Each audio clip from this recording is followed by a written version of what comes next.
घबरा क्यों रहे हैं? इतने दुर्बल हो गए हैं, पार्लियामेंट चला नहीं पा रहे हैं, ट्रंप जी का सामना नहीं कर पा रहे हैं, क्या हो गया है?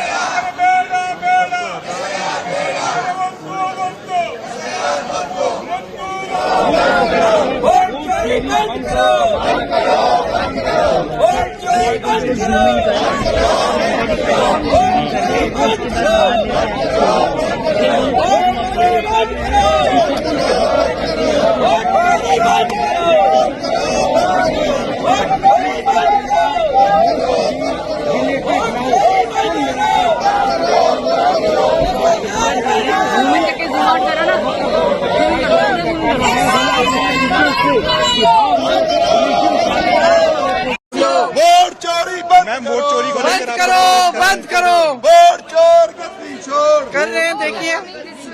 वोट चोर गद्दी छोड़ गद्दी छोड़, गद्दी छोड़। सरकार सुन नहीं रही है, कुछ नहीं बोल रही है, जवाब दो, जवाब दो। करने को तैयार नहीं है। घबरा क्यों रहे हैं? इतने दुर्बल हो गए हैं, पार्लियामेंट चला नहीं पा रहे हैं, ट्रंप जी का सामना नहीं कर पा रहे हैं, क्या हो गया है?